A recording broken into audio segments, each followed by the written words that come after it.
Welcome to Just Participation, a student-led global democracy podcast. This episode concerns narratives of democratic legitimacy and silence. We are joined by researchers and practitioners Amrit David, George Bolton, and Dr. Sean Gray. Each guest focuses on different theories, one of which is silent citizenship. They also work with different case studies, ranging from trust in the British electorate to community participation in Uganda and Sri Lanka. Hi, Amrit. Welcome to Just Participation. We're very happy to see you today. How are you doing? Hey, thank you for having me. I'm doing really great. It's lovely to be here as well. That's good to hear. Just to quickly introduce myself, my name is Zainab. I'm a research assistant here at Participedia. So could you also tell us a bit about yourself and the work you're doing? Of course, yeah. So I'm a final year undergraduate student at the University of Toronto Scarborough campus. I'm completing a specialist in global development studies and a minor in human geography. I'm currently at Puerto Rico right now, completing a field course on Puerto Rican culture and environment. And yeah, I'll be coming back to Canada on July 22nd and then beginning my studies again back in the fall. And what has been your engagement with Participedia, since you're also a research assistant there for the Democratic Representation Cluster? For example, what themes or issues have you been thinking through? Yeah, so my engagement with Participedia as a research assistant, I was first introduced to Participedia during one of my courses with Professor Bettina von Deers. She's also engaged within Participedia. So I was introduced to Participedia in terms of of understanding what informal participation of citizens are across the world. That really struck my interest, and I reached out to Professor, and she actually had an opening spot as a research assistant. So I decided to take on that role, and ever since then, I've been an active member of the Participedia so-called family, working with Professor Bettina von Deers and other research assistants. And within the themes and issues that I've been working through, I've been mainly focusing on women in the small-scale fishing industries, specifically in Malawi and Uganda.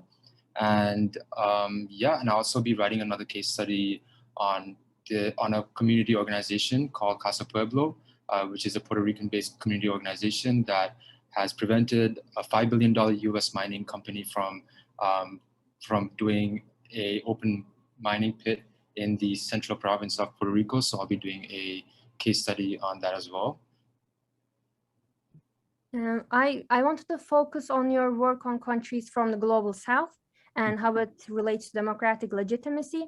But before we get into the work you mentioned on Uganda and Malawi, could you briefly introduce us to your other case studies? I know that you have some research on India, some on Sri Lanka. You mentioned some in Puerto Rico.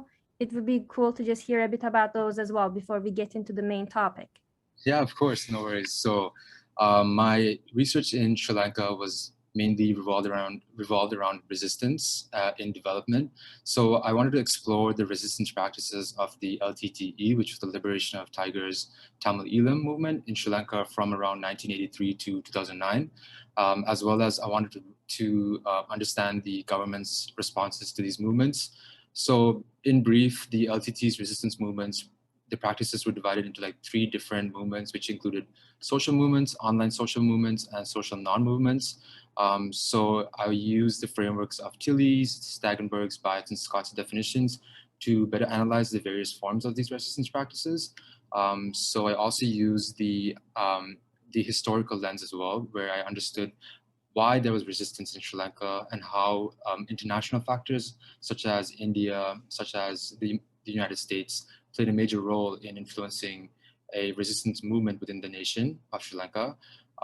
So that was initially the brief gist of my literature surrounding Sri Lanka and its resistance. In terms of Puerto Rico, I'm here right now completing a field course, as I mentioned before. So the course basically highlights the need for Puerto Rican citizens to either have a statehood or independence. As you know, Puerto Rico is a territory of the United States at the moment. So we are analyzing different areas of Puerto Rico to understand the local as well as the central main provinces and how they play a major factor in the political and economical factors of Puerto Rico. And yeah, so Casa Pueblo is a grassroots community organization based in the central province of Puerto Rico. And I'm going to be doing a case study regarding that soon on Participedia, just to analyze and just put it out there to show that community-based organizations are relevant and are doing a lot of work that actually go unrecognized. So having a platform such as Participedia that showcases these different community organizations is really relevant. So yeah. That's really interesting. I was actually going to focus on another case study, but since you mentioned that, would you also like to briefly share with us maybe any in-person experiences you had in like Puerto Rico recently, since that's where you are? Maybe any lessons you learned from these different case studies that stuck out to you? Yeah, for sure. Yeah. So I actually went to Casa Pueblo 2 days ago, which was in the province of which is in the city of Ajuntas, which is the central province of Puerto Rico. So Casa Pueblo initially began as a small working group of people that wanted to make sure that their voices were heard. So there was a US-based open mining pit that was going to dig up 35 miles in the central province of Puerto Rico.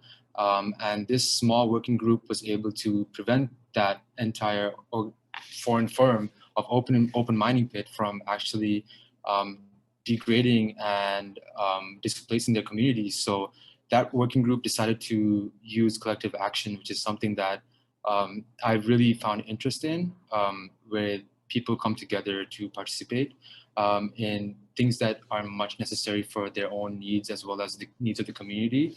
So these people came together, utilized different movements, protests, campaigns.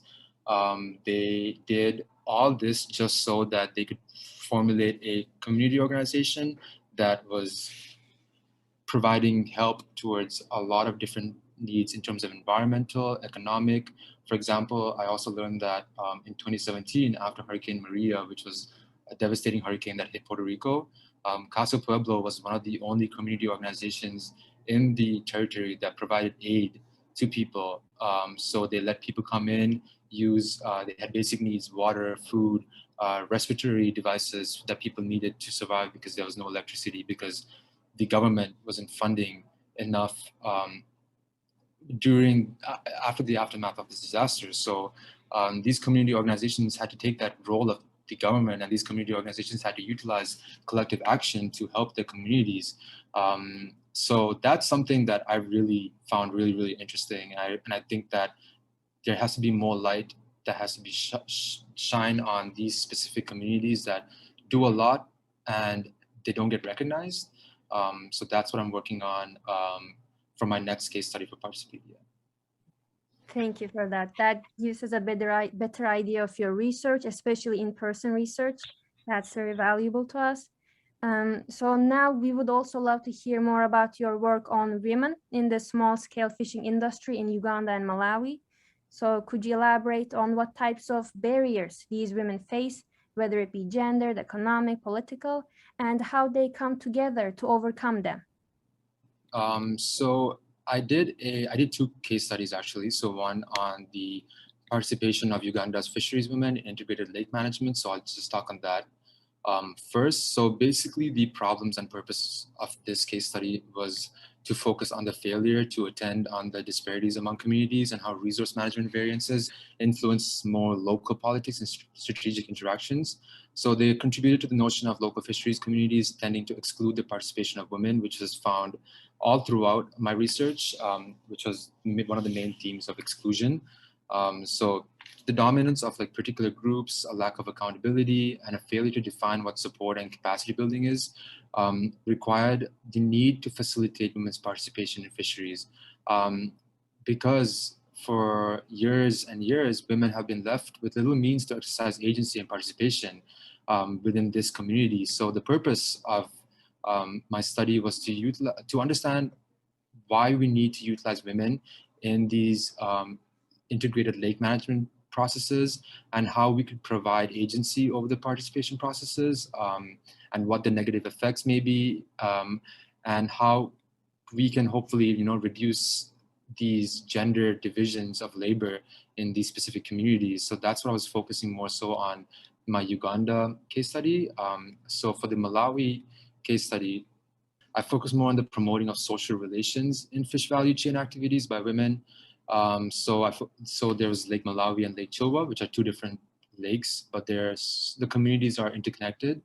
Um, so Malawi is one of the world's poorest countries, and for women in particular, involvement in policymaking decisions that affect their own lives is hampered by a lack of education, early marriages, and motherhood, among other issues. So, in addition to traditional local customs in most regions near Lake Malawi and Lake Chilwa, women are actually forbidden from publicly criticizing ideas expressed in village meetings, which are usually dominated by men. But which is really interesting, is that despite public criticisms in comparison to men, women fisherfolk in these communities were consistently the majority of attendees in these local meetings. And despite all the negative outcomes and the negative effects that they face, they were still able to use collective action and utilize these spaces to have their voice become heard. But like, back to the question of the problem is that these women fisherfolk who are heavily active in these fishing processes and trading have not been completely included in the new decision-making procedures. So like, despite the fact that community-based management policies are in theory supposed to empower all stakeholders participating in fish-related activities, women often struggle to have their voices heard and have their inputs and decisions heard to access like leadership roles. So that's the main problem. But women are still participating despite all these different barriers and negative like ceilings over them. So they're still able to participate and still able to, go out there and let people hear their voices, which I think is really, really interesting. Yeah, definitely. And to look at this from a wider perspective, what broader impacts or lessons are learned from these examples of small-scale fishery women, especially with regards to democratic legitimacy, maybe participation? Yeah, for sure.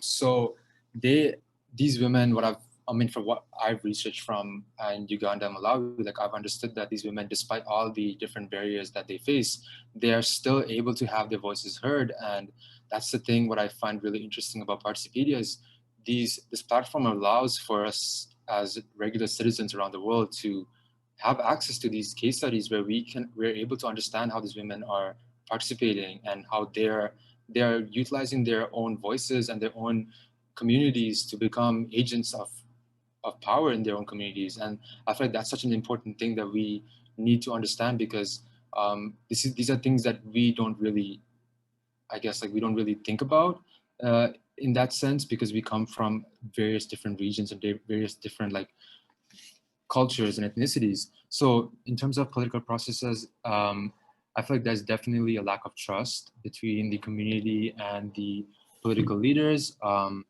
It's a it's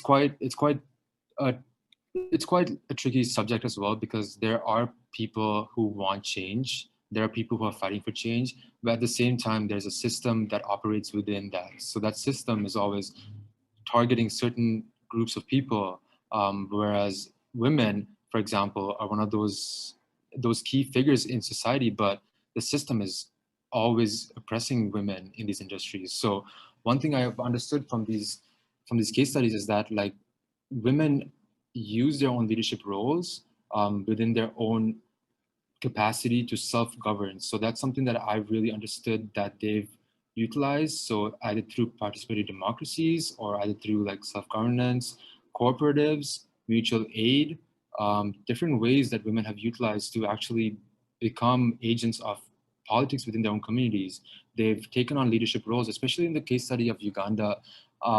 Women actually became the voices of their own communities. They've utilized the integrated lake management processes to better understand and challenge the institutional arrangements that like obstruct their equal access to the advantages of fisheries and resources. It actually was proven that it enhanced their access and empowered the participation of women fisher folks in Uganda holistically. So yeah, and that's more so of resistance as well, where you see you see women having all these obstacles, but despite all these obstacles, they're still resisting. And I think that's really important because the more you resist, the more you have power with the people. Collective action comes to play again here, because resistance can be done individually, but when you have the power of the people, there is more effects and outcomes out of it. That's actually one of the things that drew us to your research as well, because it focuses mostly on like the marginalized groups in the global south. So I also wanted to ask, how different or similar is their understanding of democratic legitimacy or maybe participation to, say, a Eurocentric, to a more Western one? So my research, so I'm from Sri Lanka, so that's why I have a really big interest in researching Sri Lanka and marginalized groups in Sri Lanka. So I am Tamil, so my community was marginalized. I mean, is still marginalized. Sorry, by the Sri Lankan government. So to understand democratic legitimacy and participation of these marginalized communities, I feel like there's a big focus on how these communities have tried to, I guess, turn the pages around to make it so that these communities are actually becoming agents of power. For example, let's go back to my case studies of Uganda and Malawi, where I mentioned before, women have been in these positions of oppression for so long. They haven't had their voices heard. They've been at home taking care of the kids, taking care of putting the meals on the table. However, it has come to a point where they now are like, this needs to be addressed. This needs to be changed. So the typical Western Eurocentric model of men having the primary role in the family, I believe that what we need to learn from these marginalized groups in the global south is that they're actually teaching us different lessons that we need to understand. And these lessons are that these people in these groups, they're actually combating all these different Eurocentric ideas that we are taught in our institutions, because the way they are processing and the way they are utilizing their resources and the way they are combating and resisting these Eurocentric legitimacies and participation, we don't really necessarily think of that as legitimate. But that's where the conversation needs to change, and we need to understand that that participation and that way of doing things is legitimate. It is democratic participation. It is the way these people have been able to turn the pages around to make life better for themselves, as well as like change the future of their own communities. So that's where that's where I want to focus more on. It's still a learning process, so I'm still learning about these different marginalized groups, and I hope to understand through education the better ways that we can actually utilize the methods that these people are using in these marginalized groups in the global south, the better ways that we could use those to help us understand how we can improve ourselves here, because there's much to be learned as well where we live. Canada, there's so many things that are wrong that needs to be addressed, but I definitely think that if we take a community-based method of participation derived from marginalized groups, informal citizens who are able to still participate, I feel like that's really important. Like you said, there's still a lot to learn, but I also wanted to ask what you would like the future to look like. What do you expect the future of women in the small scale fishing industries, for example, to look like in the future?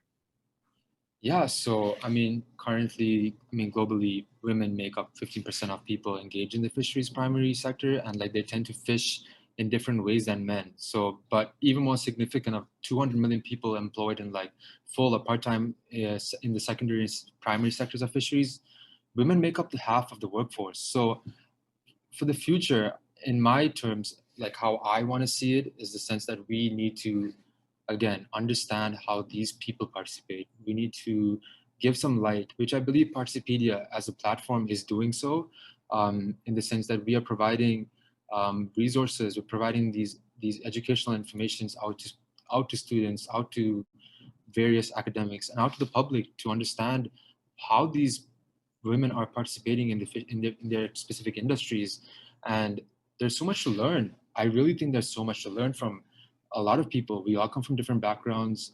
We all come from different experiences, and we all have a story to say. So once we learn, once we utilize each and everyone's opinions, we're able to come to a middle ground. And I feel like that's really important, because to be progressive, to move forward from all the various difficulties of life, we have to come to a middle ground. And what I expect the future for women in the small scale fishing communities would be like, I mean, this is what I expect. So I would really expect it to be women and men in the same equal processes, where women have their voice heard.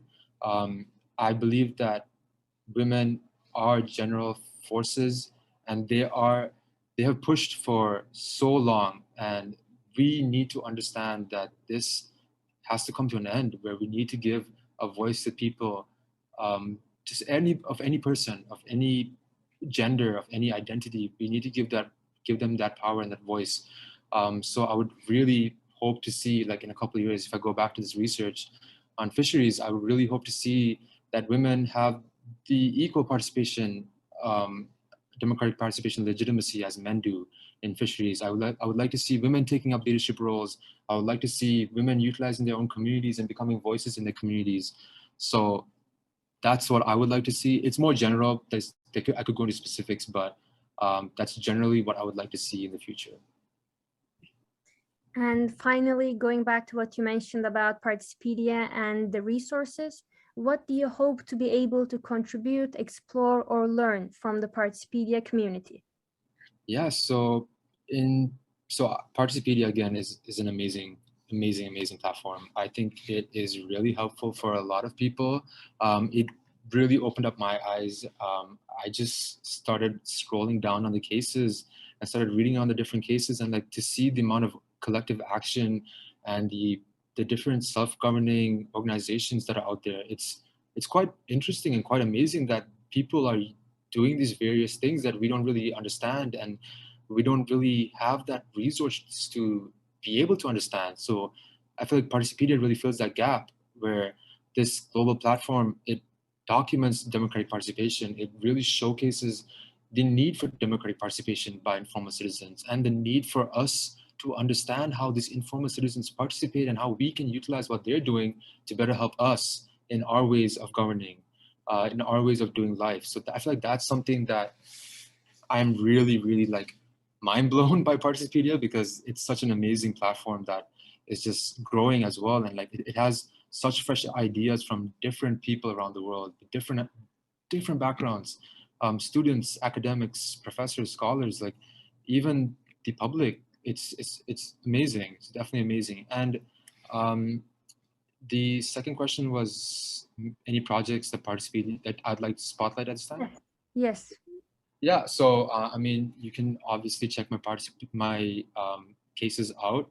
They're in the cluster for democratic participation of women in fisheries. So I did work with two other research assistants. Shout out to Justin and Avery. So Justin, he worked on the Silk women and the fisheries protests in Canada's Pacific Coast, as well as promoting women's participation in the Arctic fisheries governance. And then Avery worked on the South Africa Women in Fisheries Workshop, as well as the participatory mapping and women's empowerment in Mozambique and on small-scale fisheries. So you can find the collection on women, fisherfolk, and democratic participation. It's on Participedia if you'd like to give it a read. I will also be, again, writing a case study on Casa Pueblo, which is a grassroots community organization that fights for environmental rights as well as community rights. It is based in Puerto Rico, in the highlands of Ajuntas. So yeah, that's initially what I will be working on. There's going to be many more case studies that I would definitely like to be involved in within Participedia. And I'm really looking forward to it. I'm really looking forward to what this platform has to offer and what we can learn from this platform as well. We're also looking forward to seeing the cases that you put out, and we genuinely loved hearing about your work. So thank you for your participation. Of course. Thank you so much for having me. Hi, George. I'm happy to see you again. How are you doing? I'm good, yeah. Hey, Zainab. Hi. This is a very exciting episode for me, actually. As you know, I'm also an RA, and I got the chance to talk with two more Participedia RAs today, Amrit and now you. So, but before we get to all that with Participedia, I wanted to ask about you. Could you tell us a bit about yourself and your work as a PhD student? Sure. So obviously my name is George Bolton, for those who don't know me already. I'm a PhD student who's just finished my first year at the University of Southampton in the UK. And my dissertation topic is looking at economic inequality and political trust. I think that kind of reflects what got me into doing a PhD in the first place, which is that I've just had a really long-term interest in the way society is very unequal, and then the impact that has on the way people participate and view politics, basically. So it kind of just fits together quite nicely, yeah. And what has been your engagement with Participedia specifically as a research assistant for the Digital Democracy Cluster? What themes or issues have you been thinking through? Yeah, so I'm in the Digital Democracy Cluster, just like you said, and yeah, I'm one of the two research assistants. I'm helping out Megan, who's the lead one, and we've mainly had a coordinating role so far. We've had a few big group discussions where we've talked about the common interests we have, and a few months ago we split into one group looking at climate assemblies and the other one looking at digital technologies influencing democratic innovations during the pandemic. And I've ended up as the only RA on that team, so I'm kind of taking the lead there for now. And two of the themes we're looking at are change and inclusion. So the inclusion theme is looking at if technology has made democratic innovations more inclusive or less inclusive during the pandemic. They've obviously made it more inclusive in the sense that they've made them possible. Without digital technology, we wouldn't have had participatory governance or democratic innovation during the pandemic. So it's really important, we've thought, to recognise that. And then on the flip side, there's always going to be downsides when interactions are online instead of in person, and how those are going to impact the participatory processes is another one of the key themes there. So yeah, we're kind of just, it's still in the brainstorming phase and gathering up all of the evidence and data we have on that topic, really. When we were talking with Amrit, he brought up similar points as well. He also explained his journey with Participedia and how this experience impacted him. That's why I wanted to hear about your take as well. What is it like being a student in Participedia? Yeah, so it's been really, really good, actually. I've been obviously in the first year, which is a lot of isolated work. You're just kind of reading things, trying to get up form ideas about them, and you have your meetings with your supervisors, which are like quite a rare chance to talk about your ideas and get some feedback. So I was really happy when Matt Ryan at my university gave me the chance to join Participedia. And then since then, even though I've only joined this year, I automatically felt really included and accepted in the community. And it's been really amazing to see and meet people that are far away from, well, not too far away. They're in my general area, but they're in different parts of that literature. They're into different countries and different theories. And it's just been really interesting to meet that many people that have similar values, but different interests. I'm happy to hear you had such a positive experience, because it's been exactly the same for me as well. And I'd love to hear more about the work you mentioned as well. Could you introduce us to your work on people's trust in the British electorate? Yeah, so I've been focusing on political trust for a while as a way of understanding the way people feel towards their political system, basically. And that political system is a kind of all-encompassing framework that involves, it could be the politicians themselves or the political parties. And yeah, noticing basically that people generally don't like politics. If you I have all these situations where I meet people that that don't know me. They ask what I do, and then I say I study politics, and they just automatically groan and just sigh and roll their eyes. And that could be people from all sorts of different parts of life and backgrounds and ages. So I think that's what I'm interested in, basically. Why do people have such a negative feeling towards politics? And yeah, the master's dissertation that I did was looking at the role of affective polarization, which is a theory that basically explains when people feel hostile and start to really distrust people who support opposing parties. That's commonly called polarization. It could be tribalism. It kind of affects different democracies in different ways. And then since then, in my PhD, I've been looking at the role of economic inequality in shaping political trust. So the two projects have been different theories behind them, but both of them are trying to understand why is it that people don't like politics so much, and what are the implications of that.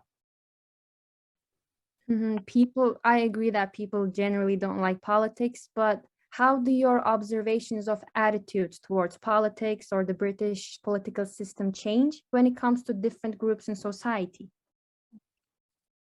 So this is a really interesting question, because most people don't trust politicians and the political system. So you're looking at degrees of distrust. The people with the lowest levels of trust, like traditionally, and when I say traditionally, the kind of most of political research in the 20th century found that the people who have the least levels of trust are the ones that benefit the least from the political system. So people who are the most disadvantaged economically, or people who are from marginalized minority backgrounds, for example.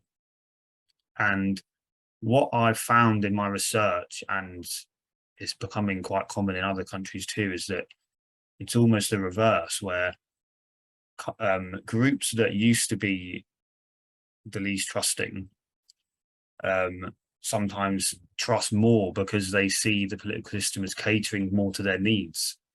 And that's caused people to see trust not just in terms of economics, but also identity. Do people feel like they're being recognized and respected by politicians and listened to? So that throws up these weird results where, like in my current PhD, some of the results are showing that it's actually the more economically advantaged people that have lower levels of trust. So this strange pattern that you see, that some people who you think would be trusting the political system are actually really not. So a lot of the changes that we've seen in politics are making this area quite an unstable and difficult topic to understand, basically. And you mentioned that people that are economically disadvantaged, and I know your work in this area is relatively new, but could you talk a bit more about that? How does, for example, intergenerational social mobility or economic inequality tie into political trust or resistance towards the British electorate? Yeah, so in the PhD that I'm just 1 year into now, I have been looking at more economic level factors explaining political trust, and particularly people's experiences of social mobility and economic inequality, and how that can change how they see the political system. This, the intergenerational social mobility point is a really interesting one, because it looks at where people get their expectations from. One main reason why people become angry and disappointed is that things fail to live up to their expectations. So a lot of research asks the question, what do people expect of the political system? Do they expect a more equal society, or do they expect for them and their families to do well?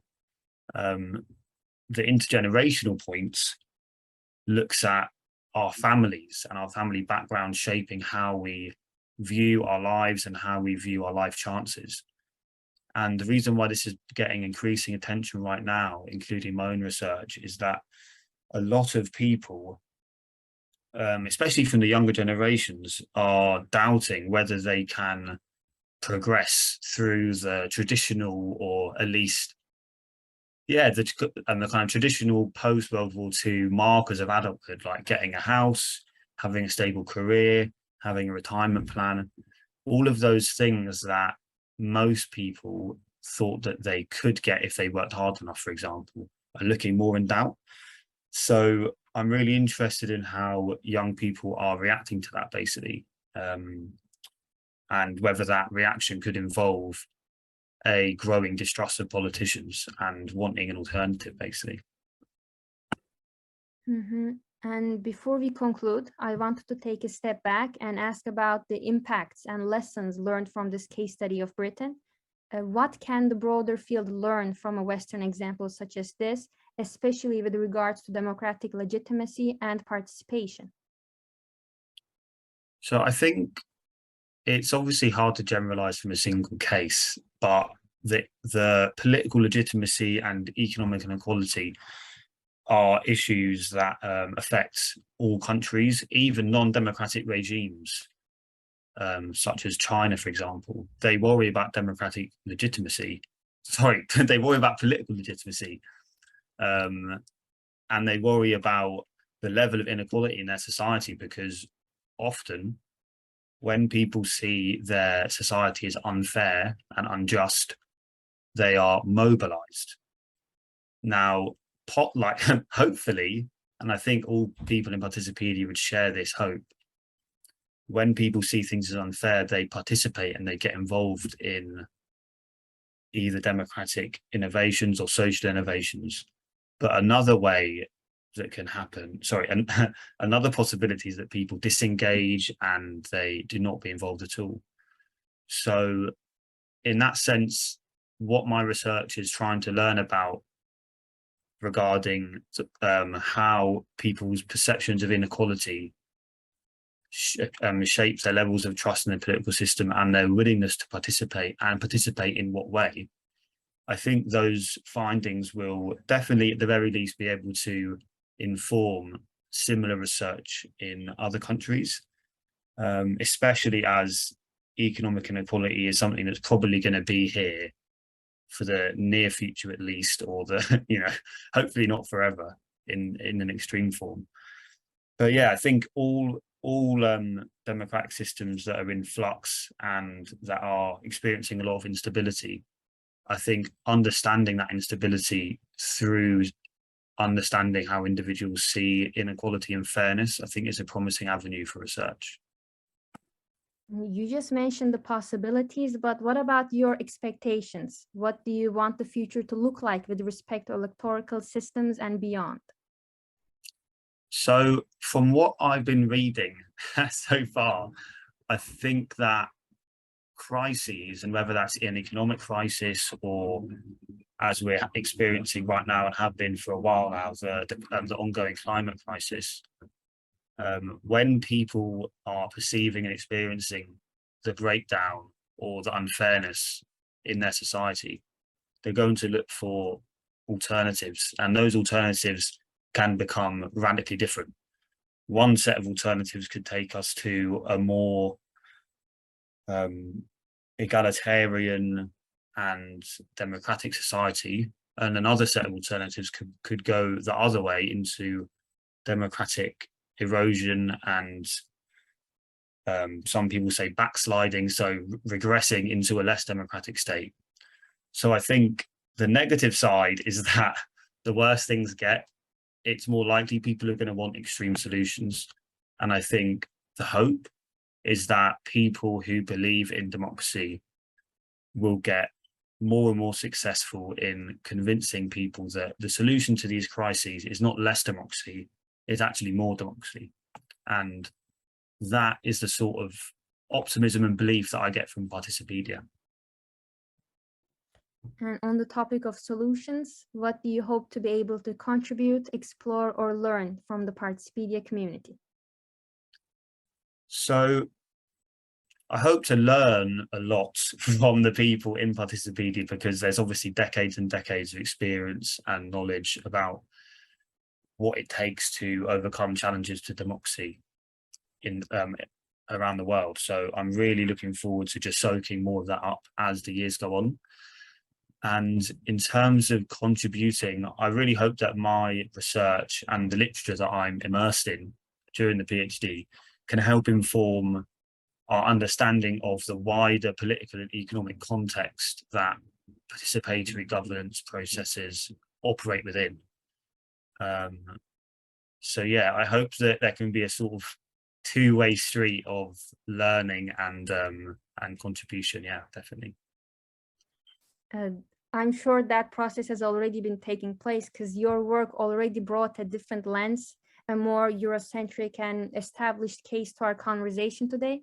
So thank you for your participation. Yeah, thanks a lot. Thanks for having me on. Hi, Dr. Gray. It's great to see you again. How are you doing? Not too bad. Thanks for having me. We're very happy to have you here as well. I've introduced myself to you multiple times at this point, especially when we met you at the Participedia conference as the podcast team. So this time we'd love to hear more about you. Could you please tell us about yourself and your role as a researcher? Yeah, great. Well, thanks again for having me. So I guess I'll just start by way of introducing myself. I'm an assistant professor of political science at Memorial University of Newfoundland in St. John's, Canada. And before that, I spent about 6 years at Harvard University. I began as a postdoctoral fellow there at the Ash Center for Democratic Governance and Innovation. And I was eventually appointed to the faculty as a lecturer in ethics and public policy at the Harvard Kennedy School and at Harvard College's Committee on Degrees in Social Studies, which is an honors level interdisciplinary social science program. So thematically, my research and teaching interests really lie at the intersection of normative democratic theory and political participation. And I'm interested in examining mostly the informal dimensions of democratic politics, with a special attention to how democratic politics is experienced from the standpoint of ordinary citizens, right? So I look at how people challenge and contest authority in ways that bypass traditional democratic institutions like elections. And I also study the consequences of electoral non-participation for democracy, especially in our present era of rising social and economic inequality and political disaffection. So in my work, I try to address these concerns through a combination of normative inquiry, right, conceptual analysis, and in critical engagement with empirical social science. And what has been your engagement with Participedia and the Democracy Across Borders cluster thus far? What themes or issues have you been thinking through? I co-lead the Democracy Across Borders cluster with Professor Arkan Fong at Harvard. And we began our collaboration through a series of conversations about the inadequacies of current democratic thinking and theorizing to account for the changing realities of politics in a globalized world. And specifically, right, this is a world in which the effects of decisions from citizens in one country can greatly impact the lives of those in another country, especially on things like health and trade and migration and climate change and so on.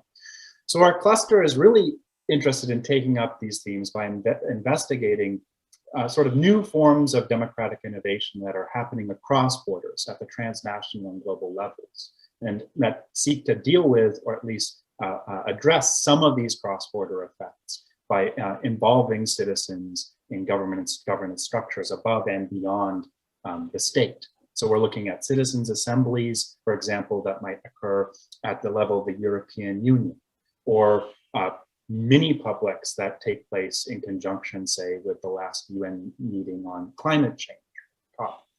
And so we're thinking about how do we scale participation to sort of meet the challenges and codependencies that globalization creates. And in addition to your work with the clusters, we were also researching your work individually. And when we read your articles on silence, we got pretty excited, to be honest, because we hadn't really thought of that concept before. Maybe we hadn't really heard of it that much. That's why I would love to hear more about that. Could you explain the concept of silent citizenship to our listeners and why it's important for democratic systems?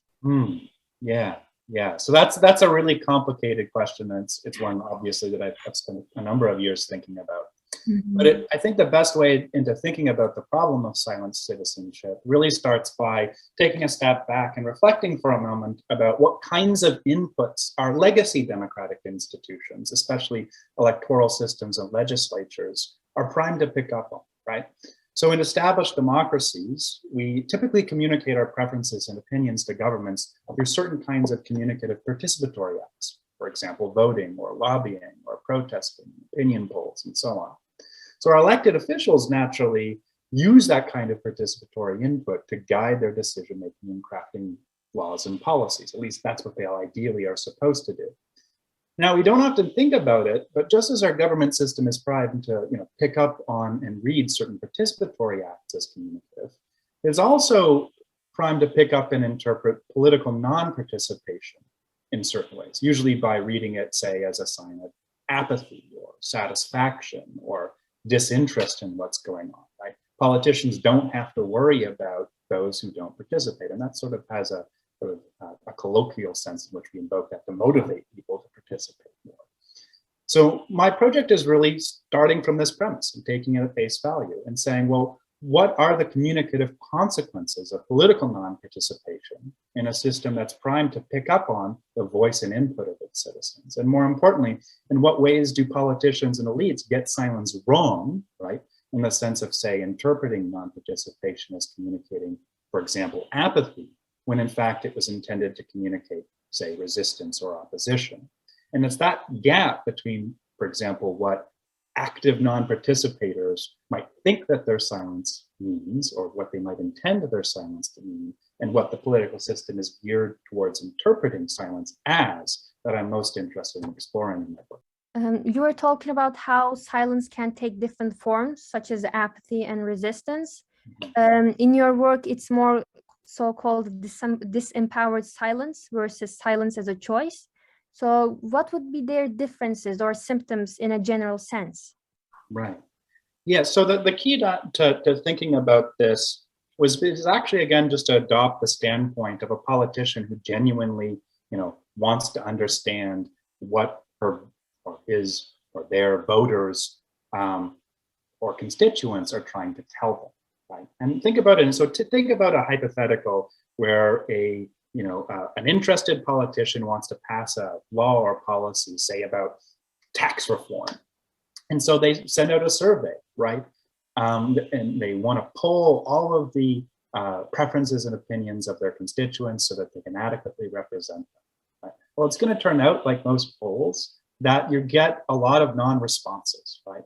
And those non-responses could mean various things, right? Some people might respond because they can't, right? Because there are certain structural barriers to their voice and participation. And in fact, we're actually pretty good as political scientists at paying attention to those kinds of features, the barriers that prevent people from having a voice in politics, things like economic inequality, or lack of voting rights, for example, or lack of information about when and how to participate. Of course, silence could also mean, those non-responses to that poll could also mean that people didn't care or didn't care to respond. And in some cases, maybe a minority of cases, silence could also mean that people actively wanted to send a message, right? They said, they're not in favor of tax reforms, and maybe they're also opposed to the idea of being polled, right?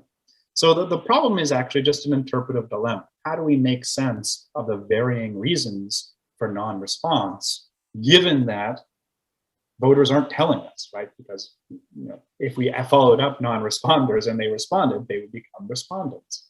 And so approaching the problem as a one of interpretation allows you very broadly to distinguish what I call two different kinds of silence, or conceptions of silence in the democratic system. One kind of silence is already well recognized and theorized in democratic systems, and that's what I'm calling disempowered silence. And that's the kind of silence that arises in democratic systems as a consequence from various forms of disempowerment, either directly through barriers to voice and participation, such as denial of rights and standings of citizenship, or indirectly, right, through various forms of systematic prejudice or discrimination, or other kinds of informal barriers that prevent people from being heard equally, even when they have, say, formal rights and standings.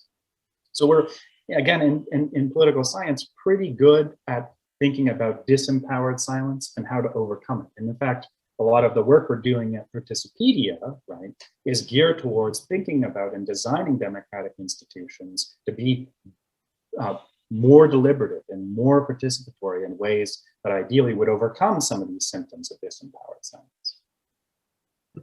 But we're less good at this alternative communicative conception of silence, of thinking about what it would mean for silence to be a choice in a democratic system, right? And how that choice might actually change the way we interpret or want to cut silence, because it might raise for a democratic system a different set of problems and challenges. So we can see that silence is very complicated. It must be even more complicated to talk about this in a very short period of time right now. You also talked about how you want to address this with your work, but what problems can arise from this complexity, especially since our electoral systems are not built to understand the difference? Right. So the most easily recognizable problems as they affect communicative silence, the most easily recognizable problems come from what you might think are epistemic distortions. So let me give you a really clear example from my research, right? When polled, right, a lot of elites, and this is a couple of studies in the American Political Science Review, where they're polling state legislatures. And these legislators have access to all kinds of survey data about their constituents. They're constantly polling, they're constantly going around and meeting folks in their districts, right? So they're in touch with their constituents. Now, of course, they're only in touch with those who turn up at these events, who answer the polls and stuff. So what actually happens is what in social science we call confirmation bias. Legislators will think that the folks that they do hear from have views that are similar to the folks that they don't. And so we found, for example, that Republicans and Democrats alike will underestimate support in their constituencies for things like gun control or things like universal health care by as much as 10 to 20%. And that's not a significant divergence, right? And so you might think that even when silence is communicated, the fact that we don't have adequate institutions for thinking about, is silence a choice or is it disempowerment? Does it reflect? What does it reflect? Can actually mislead us about important matters of public policy by causing things like confirmation bias. So thinking about the epistemic distortions, there's a darker, I think, more normative concern that we also might want to be attentive to. And this comes from a problem that you might call double silencing, right? So you might think that it's one thing to have your to be barred from participating in a democratic system, right? Being denied certain kinds of rights to participate, for example.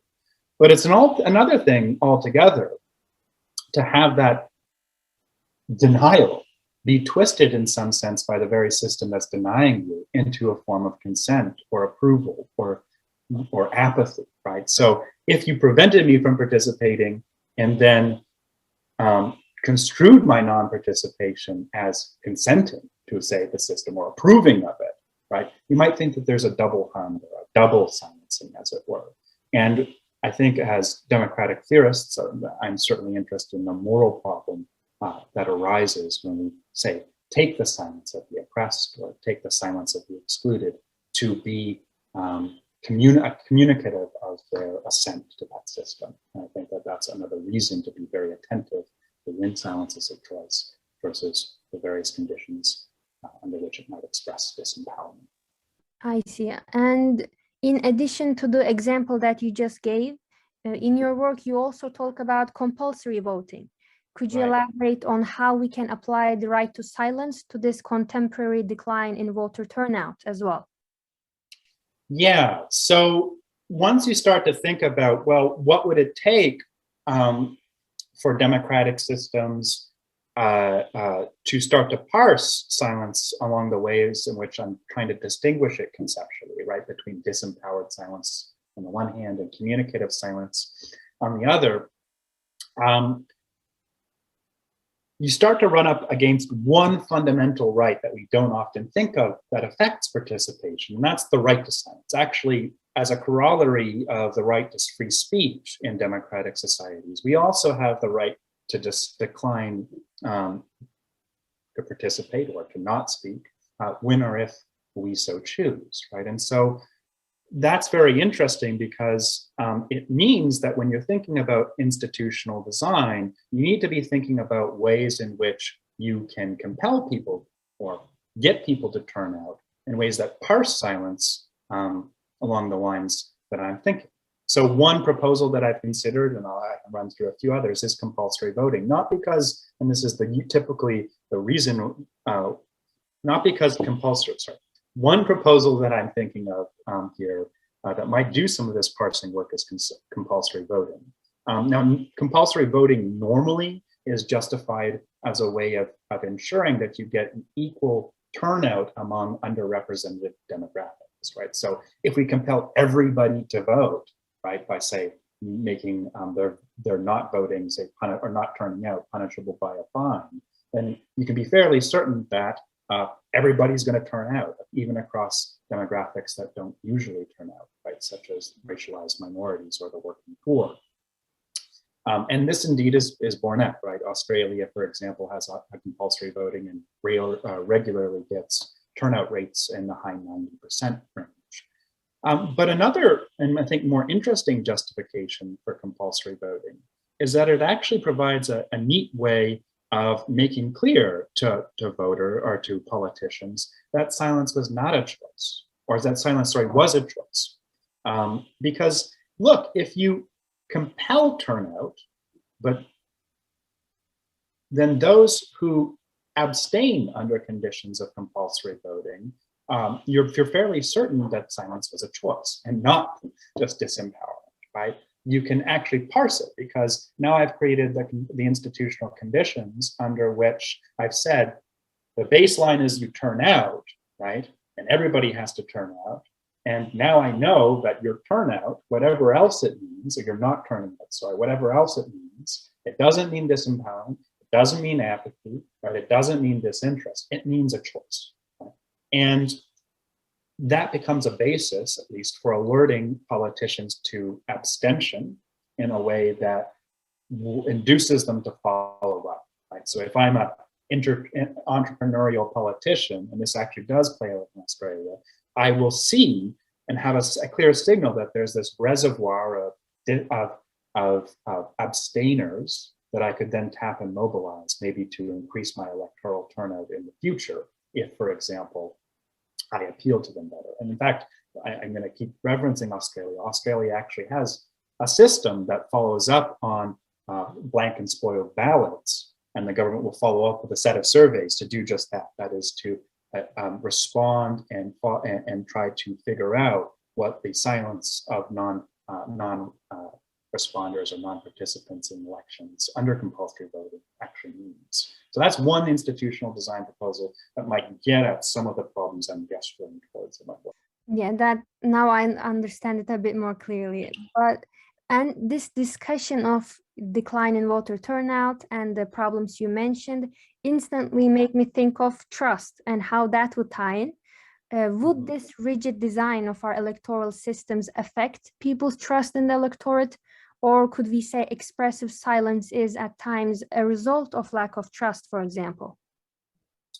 Yeah, so I think, I mean, that's a great question. I think you would have to be on, and I want to be very clear about the variety of motivations that could underlie non-participation, thus motivate silence, right? So it is very true that in a lot of cases, electoral abstention is motivated by a general distrust or dissatisfaction with the workings of the political system and certain legacy institutions, right?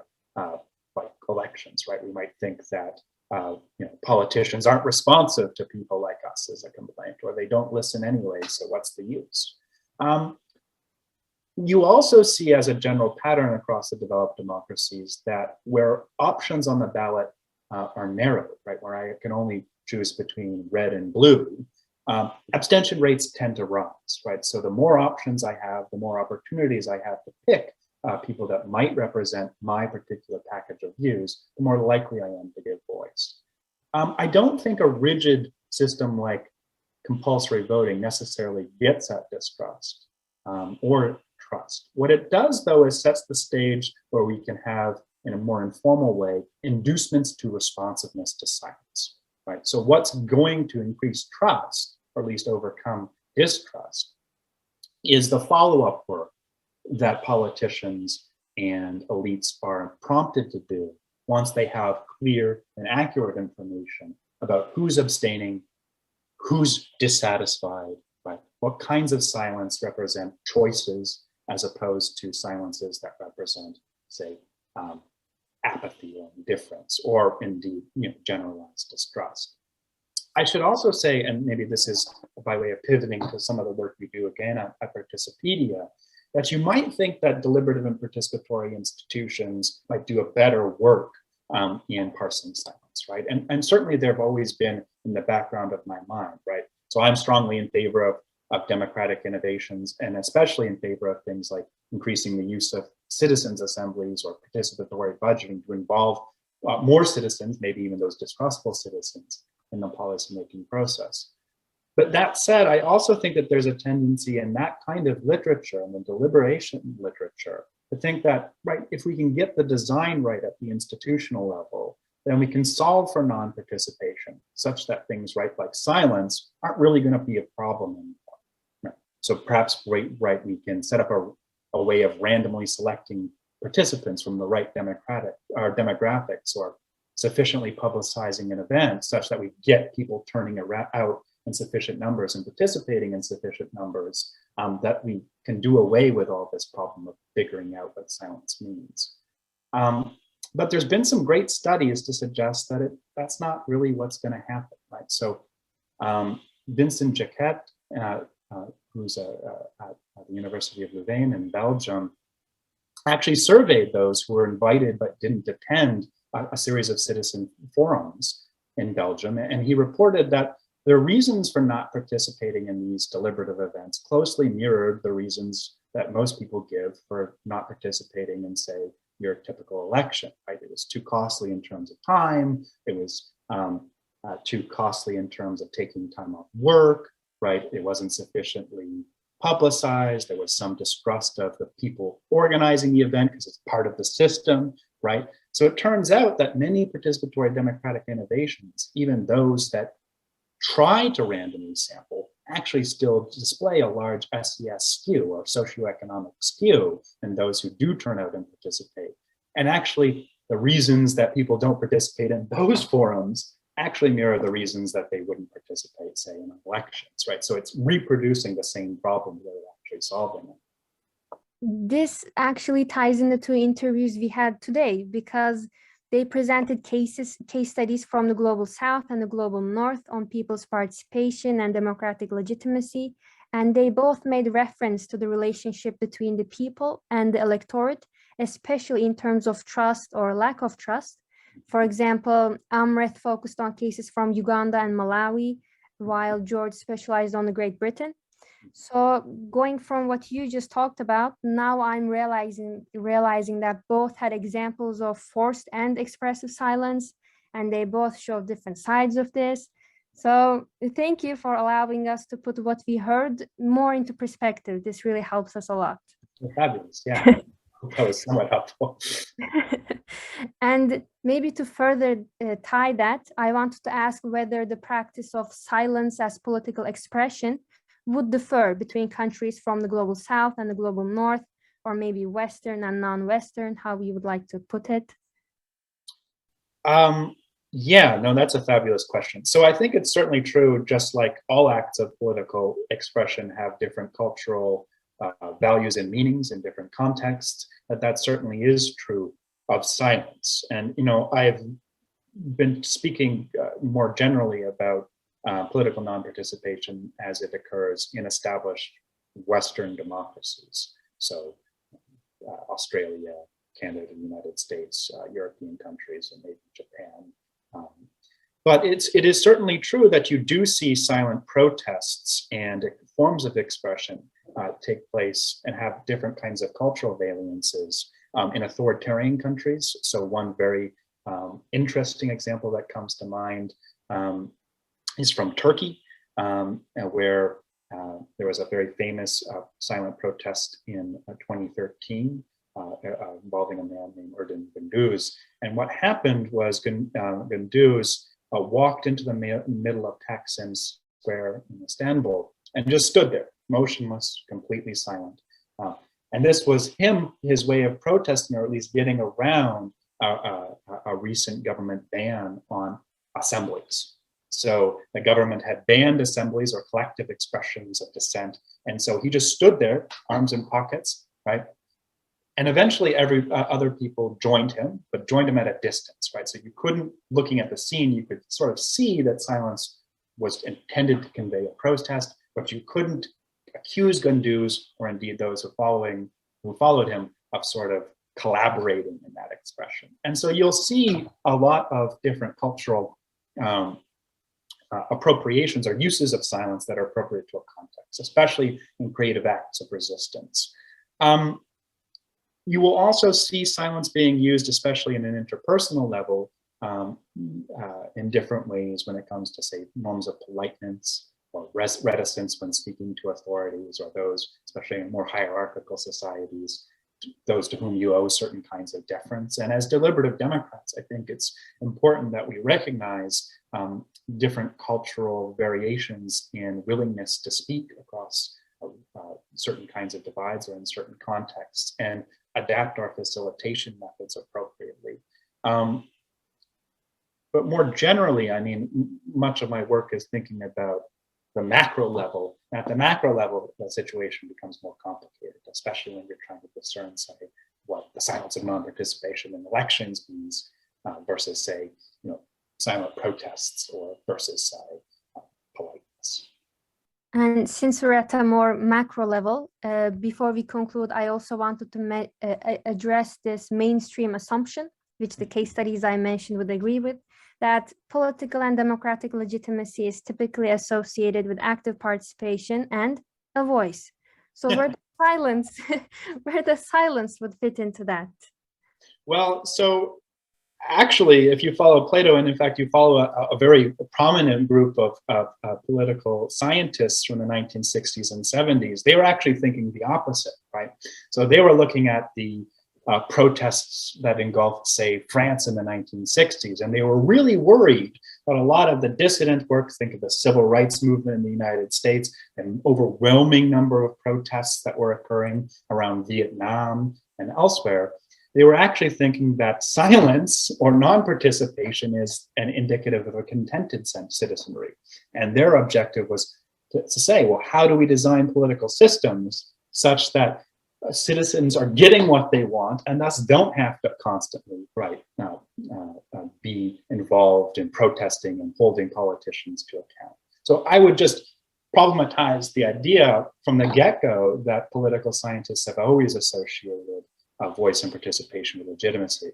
I think more accurately, participatory and deliberative democrats do that. And they do it for specific reasons having to do with not just responsiveness, but with the transformation of preferences. Because of course, in deliberative democracy and participatory democracy, we're not just interested in figuring out how policymakers can give citizens what they want.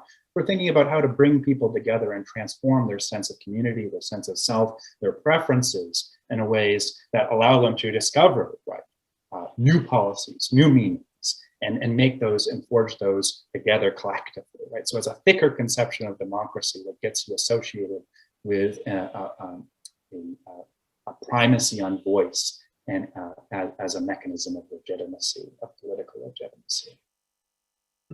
And since we also addressed the history of this, I would like to lastly ask about the future. What do you want or expect the future to look like with respect to electoral systems and beyond? Oh, that's a great question. So I'm not a fortune teller. I'm pretty bad at prediction. That's why I'm a political theorist and not an empirical political scientist in any respects. But I think a lot of the exciting work that we're doing is twofold. One, I think we're having some very timely and relevant discussions about how to couple legacy institutions and supplement them with deliberative participatory mechanisms, say in the context of a conversation we've been having, how to have compulsory voting and supplement it with, say, citizens' assemblies that might get you further into what, say, abstentions mean under a system of compulsory voting. But more importantly, I think we're starting to realize that we can scale institutions to meet certain kinds of problems and challenges in ways that surpass the nation state. And I think that the future of democracy is one that's going to be decoupled from state politics and be able to meet citizens where they're at, whether that's in the home or the workplace, or indeed at the transnational and global levels. And I think that the most exciting and relevant and cutting edge work in political science and democratic theory more generally is taking up that kind of problem. How do we think about democracy without the state and the necessary guardrails that it provides? And finally, to close off, going back to your introduction, what do you hope to be able to contribute, explore, or learn from the Participedia community? I don't know if I'm in a position to contribute anything besides, my energies and enthusiasm, but I do hope to learn more about what other folks around the world are doing, like what's working, what's not working, and the kinds of institutional innovations that will empower people. And so I have to say that some of my own ideas and my own work, whether it's about compulsory voting or other kinds of institutional design, has come directly from my reading of cases and the fabulous case library that Participedia is assembling. And so I've always approached the Participedia work and our collaboration as one of a student, rather than as an educator or a researcher. And I will probably continue to operate in that mode. That's very encouraging for us as well. I'm very glad we could have this conversation with you. So thank you for your participation. Okay, thank you so much. Thank you for listening to the third episode of Just Participation. Stay tuned for the next one.